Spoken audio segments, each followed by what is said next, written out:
hobby friends. The Imperium make a dazzling return to the channel this week in the form of one of the Astra Militarum's most celebrated leaders. Oh, and the guy riding him as well. Yes, this week we're having a bash at Lord Solar Arcadian Leontus and his steed Konstantin, bigwigs of the Astra Militarum's home guard. I'm diving in with the base using a combo of AK's wet and dry mud pastes. This stuff can get a bit too gloopy if you've had it for a while, but you can bring it back to life with a bit of water and a good stir. A really good stir. Maybe a little too good. A quick reset of the brush and handle and we are back in action. Sometimes I approach minis with a pretty open mind, and aside from some initial ideas, I'm happy to explore as I go. This Lord Solar, however, is all planned out.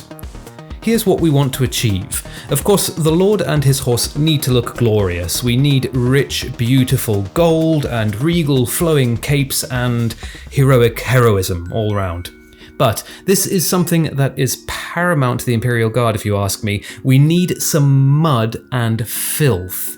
We need to hint at the horrific, grinding reality of the average guard's short, bitter life. If we were painting rank and file here, that would be the end of it. Lots of mud and sadness and stalwart determination. But, though it may be a little more imperialist than my usual persuasions, I also need to go with the given narrative here, I think, and give this guy some glory, some hope. In short, we need to balance good old grimdark with shining heroism here. Okay, so mud on the base, horsey feet pinned, brown primer applied, now time to make Konstantin here a fine white fellow. I know from my experiments with white, see the card above, that this combo of hazelnut brown and titanium white will give me quite neutral grey shadows, which works well for this almost completely cybernetic mount. I'm using my Tamiya white here to guarantee super clean gradients, and because being thoroughly thinned down, it forces me to work nice and slowly, building up to pure white very gradually. This is a commission that will see plenty of tabletop action and needs to fit in with my client's army, so I'm shying away from crazy lighting. It's more than okay to go with a clean, top-down diffused lighting state, even if I do enjoy being a bit over the top with lighting every now and then. Pure white is one portion of the glory side to this mini. Dazzling gold is the other, and our base for that will be burgundy red. I doubt it's escaped your attention that I'm practicing here the most Stygian of the dark arts of miniature painting, painting on sprue. To be honest, I sometimes wonder if the chaotic evil practitioners of that esoteric school actually do it because they revel in how disgusted everyone else is at their madness. But fear not, I haven't been initiated into that cult of insanity. The sprue here just makes for a handy handle for priming. As soon as that's done and the few bits of fused armour on the steed have been given a lick of my brush, everything is snipped out, cleaned up, stuck on and retouched. One quick detail before I tackle the gold, there are a few bits of creamier white leather on Konstantin that, with the aid of our existing shading from the airbrush work, we can get done in no time at all. Just a nice quick pass of Skeleton Horde contrast paint and we are all good. Okay, time for some precision dry brushing now. I want rich, warm, burnished gold, so over that red base I'm starting with a warm copper tone, namely pure copper from scale 75. Here's an important detail, I'm staying out of the corners. Of course, 99% of the gold bits are being covered by this initial metallic coat, but I'm leaving the really shaded bits and the corner nooks in that original red. You'll have to wait to see the results, but this combo of metallic and matte finish is what, in my opinion, absolutely makes these metallics. It's all just building up through progressively brighter and lighter shades of gold now, dry brushing our way to glory. Each layer gets more and more concentrated on those highlight points, and between dry brushing and metallics being already comparatively easy to blend, it is super duper simple to get really gorgeous results with this technique. A quick whip around with a regular brush to catch those edges that the dry brush can't practically get to, and while we're here we can tick off the base coats of the silver metals as well. Little horsey feetsies get some black, as well as that rain, and then it's time to go back to that gold.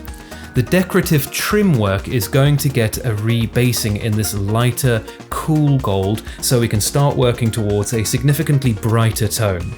It's a nice, simple progression from Peridot Alchemy up through Citrine Alchemy and White Alchemy on the edges to get it really bright, and then, for now, our equine buddy here will head to the stables. Okay, that was lots of shiny and hopeful stuff. Let's get back to some muck. And no mucking around either, we're going in with black primer to kick off the grimmer part of this project. With all that sunny warmth in the gold tones, I think we need some nice cool concrete down below, so I'm spritzing the ruins with some petrol blue here. Big sculpted bases are a great chance to explore colour composition. More or less homogeneous schemes can look fantastic, but you can also use juxtaposition to really amplify your effects. Here I'm focusing on cooler tones like this lagoon pastel grey for the concrete highlights on bits of the base, and that should make the golden warmth of our subject really stand out.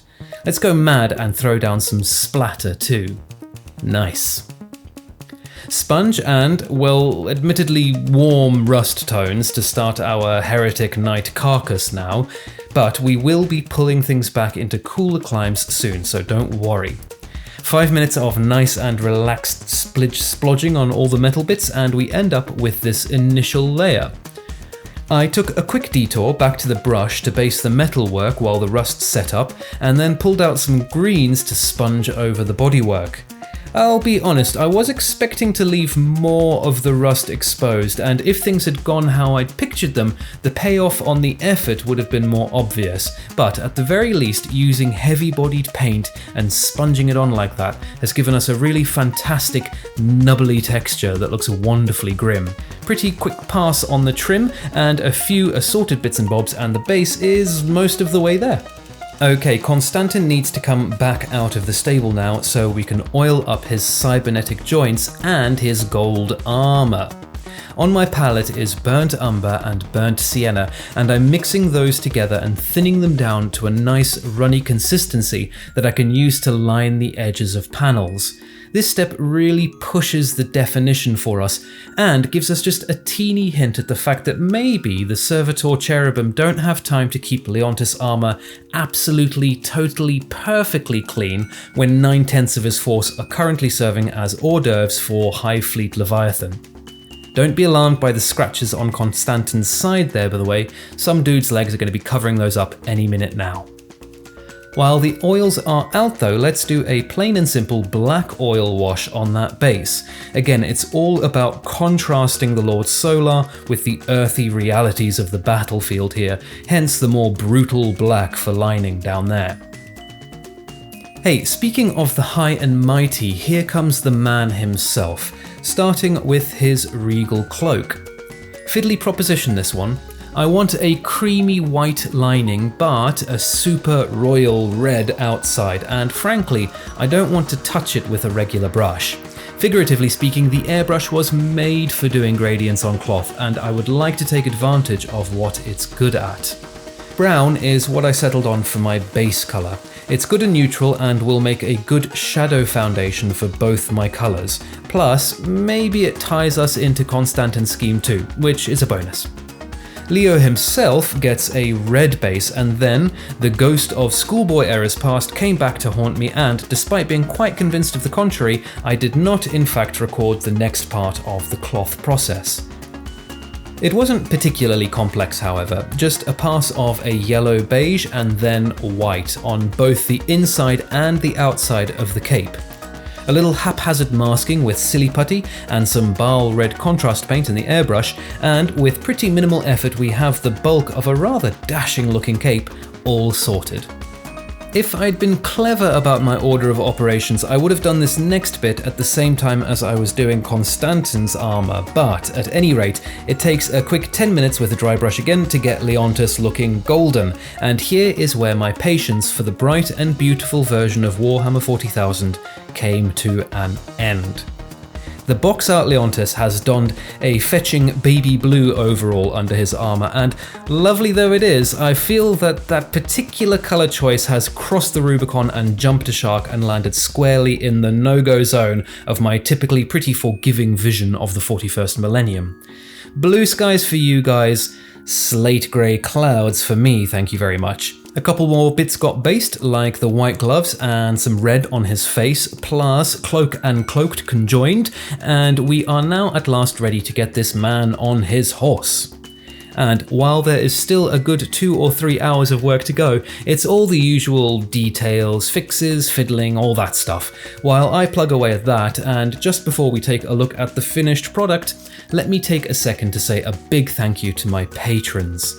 Those folk zipping across your screen now, as well as knowing the true meaning of the acronym OTT, help me keep the palate charged and the creative juices flowing.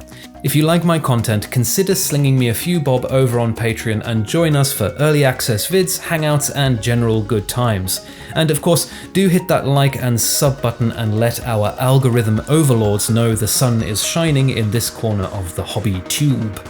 Okay, let's take a look at him. So shiny!